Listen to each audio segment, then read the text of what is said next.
사도신경으로 우리의 신앙을 고백하며 6월 16일 금요일 기도회 시작하도록 하겠습니다. 나는 전능하신 아버지 하나님 천지의 창조주를 믿습니다. 나는 그의 유일하신 아들 우리 주 예수 그리스도를 믿습니다. 그는 성령으로 잉태되어 동정녀 마리아에게서 나시고 본디오 빌라도에게 고난을 받아 십자가에 못 박혀 죽으시고 장사된 지 사흘 만에 죽은 자 가운데서 다시 살아나셨으며 하늘에 오르시어 전능하신 아버지 하나님 우편에 앉아 계시다가 거기로부터 살아있는 자와 죽은 자를 심판하러 오십니다. 나는 성령을 믿으며 거룩한 공교회와 성도의 교제와 죄를 용서받는 것과 몸의 부활과 영생을 믿습니다.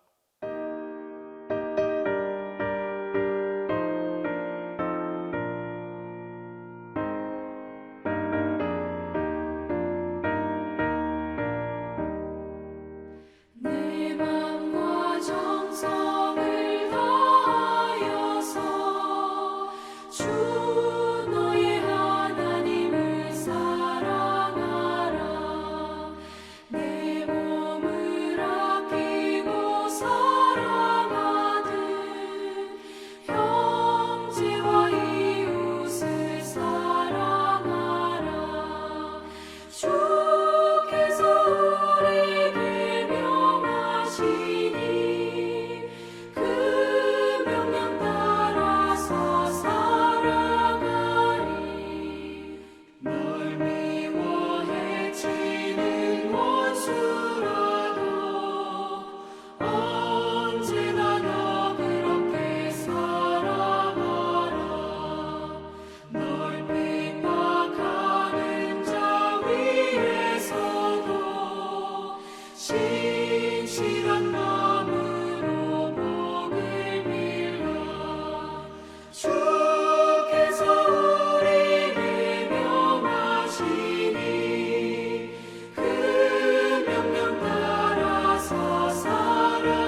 기도에 시연해 주신 하나님의 말씀은 에베소서 5장 28절에서 32절입니다.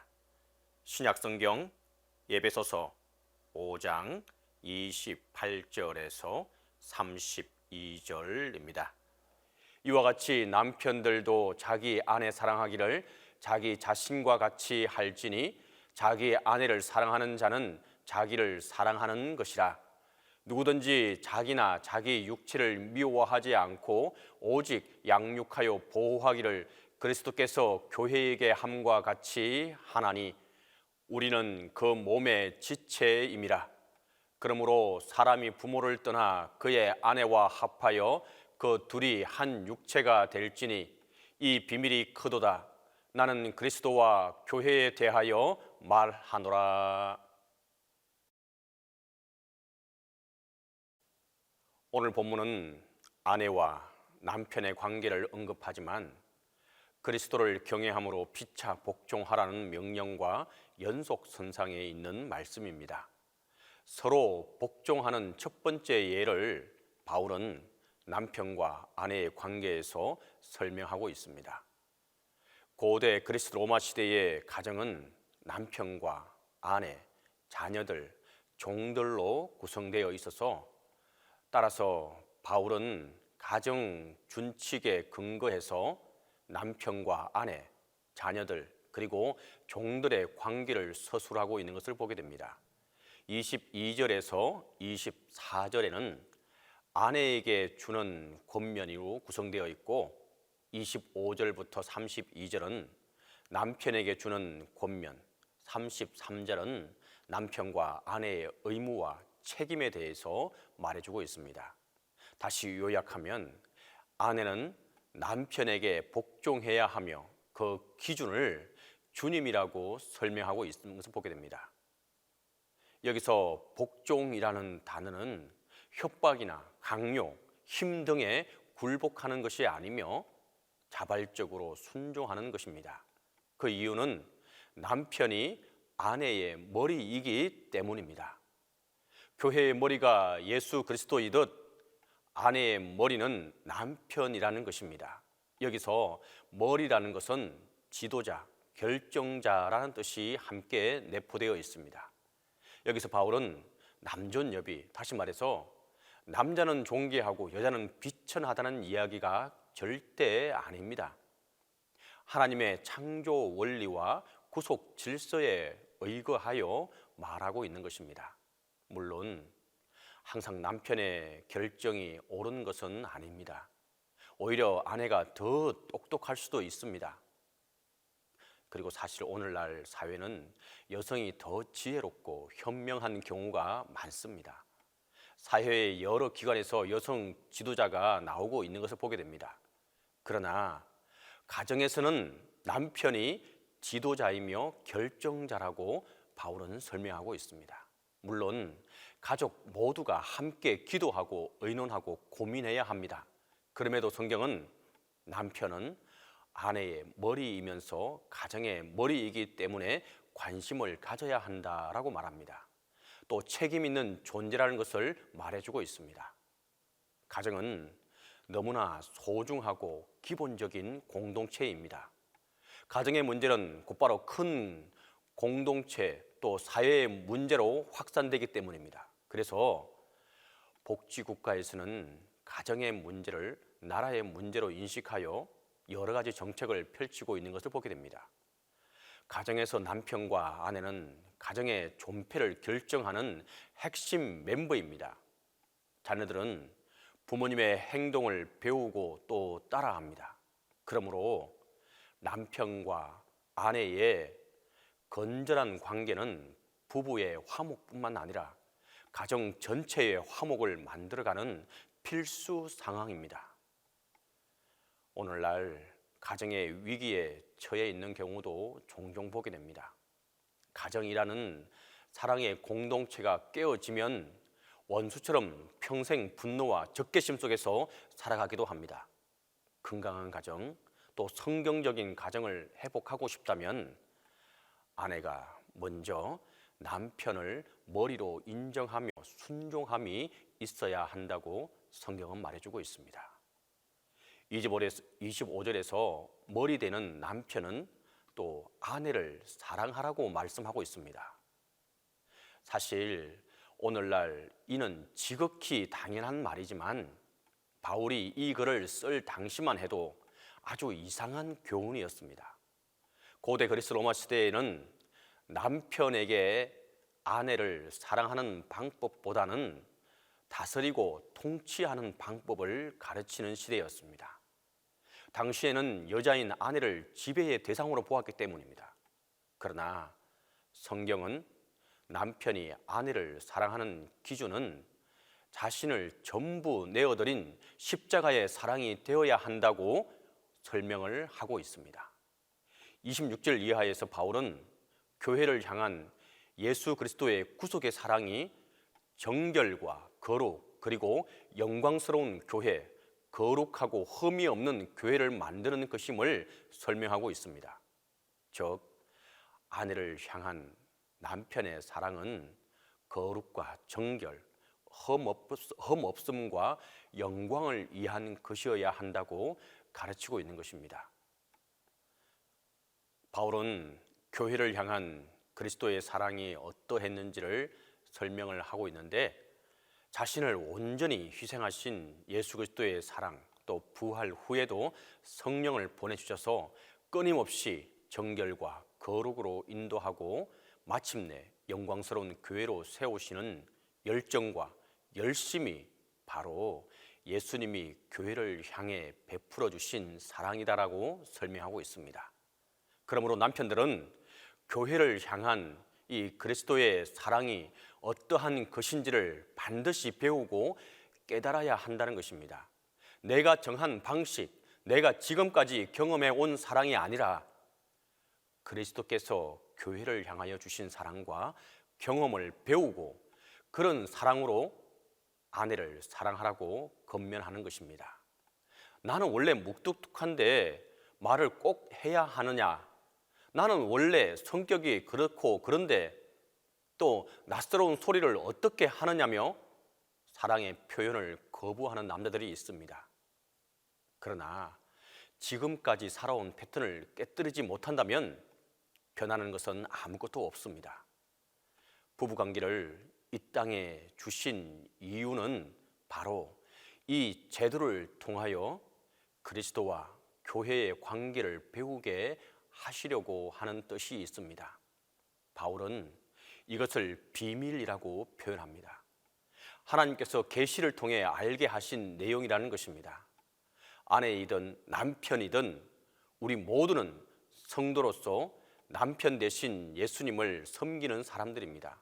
그러므로 천국의 모델이 되는 예수 그리스도와 교회의 관계를 가정에서도 확산시켜서 천국의 기쁨을 누려야 할 것입니다. 이와 같은 가정을 만들기 위해 힘쓰는 우리 모두가 될 수 있기를 간절히 바랍니다. 우리 함께 기도하도록 하겠습니다. 먼저 앞으로 이루게 될 가정에서 남편을 존경하고 또 존중하며 세워주는 아내, 순종하는 아내가 되게 해달라고 우리가 함께 기도하도록 하겠습니다.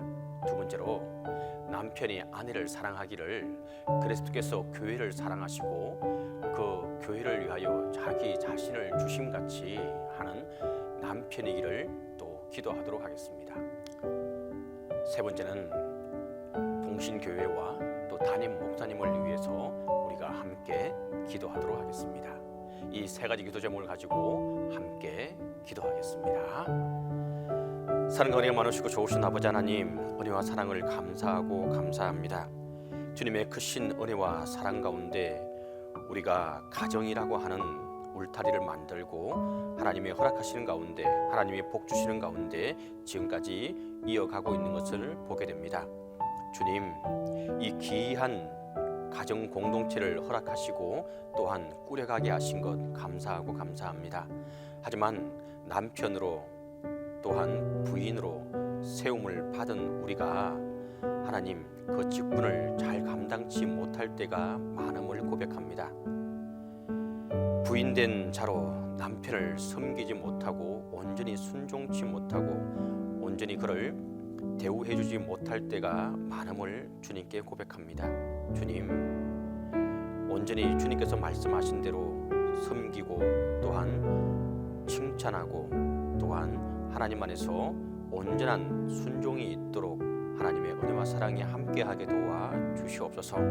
서로 피차 복종할 수 있도록 도와주시고 주님께서 우리에게 가르쳐 주신 말씀대로 오직 남편을 섬기고 또한 순종하며 나아갈 수 있도록 하나님의 은혜와 사랑이 함께하게 도와 주시옵소서. 이것이 온전한 가정을 꾸려나가는 주님의 말씀이고 명령임을 기억하며 순종하게 도와 주시옵소서. 주님, 남편된 자로서 아내를 사랑하기를 예수님이 교회를 사랑하고 온전히 자기 모든 것을 희생하신 그 사랑으로 아내를 사랑하는 남편들이 되게 도와 주시옵소서. 나는 입 빨린 소리를 못한다고 또한 이렇게 살아온 인생인데 하며 표현하지 못하고 살아가는 이들이 많습니다. 하나님, 그들의 마음을 치유하여 주시고 회복케 하시고 변하게 하여 주시옵소서. 그리하여서 남편과 부인이 온전히 하나님께서 허락하신 귀한 가정을 온전히 천국으로 변화시킬 수 있는 우리 가정이 되게 도와주시옵소서. 그 가정을 통하여서 교회 공동체가 더욱더 단단히 서갈 수 있도록 도와주시고 하나님이 이 땅에서 바라는 천국을 바라볼 수 있도록 하나님의 은혜와 사랑이 우리의 가정들에게 함께 할 수 있도록 도와주시옵소서. 주님, 이 시간 또한 간절히 바라고 기도하는 것은 우리 동신교회를 주님께서 기억하여 주시고 동신 공동체를 주님께서 함께해 주시옵소서. 특별히 그 속에 속한 모든 가정들을 주님께서 천국으로 바꾸어 주셔서 하나님의 은혜와 사랑이 함께하게 도와 주시옵소서. 그래서 그 가정 공동체가 변화해서 교회 공동체가 온전히 서갈 수 있도록 도와주시고 부흥과 발전이 있도록 하나님께서 함께해 주시옵소서. 주님, 이 시간 또한 간절히 바라고 기도하는 것은 담임 목사님 연육간에 강건케 도와주시고 건강에 건강으로 하나님 함께해 주시옵소서. 연육간에 강건할 수 있도록 붙들어 주시옵소서. 목회 나가실 때 어려움 당하지 않도록 도와주시고 주님께서 지어주시는 지혜로 그 모든 일들을 잘 감당해 나갈 수 있도록 하나님 함께해 주시옵소서. 이제는 주님께서 가르쳐 주신 기도로 기도해 마치도록 하겠습니다. 하늘에 계신 우리 아버지, 아버지의 이름을 거룩하게 하시며 아버지의 나라가 오게 하시며 아버지의 뜻이 하늘에서와 같이 땅에서도 이루어지게 하소서. 오늘 우리에게 일용한 양식을 주시고 우리가 우리에게 잘못한 사랑을 용서하여 준 것 같이 우리 죄를 용서하여 주시고 우리를 시험에 빠지지 않게 하시고 악에서 구하소서. 나라와 권능과 영광이 영원히 아버지의 것입니다.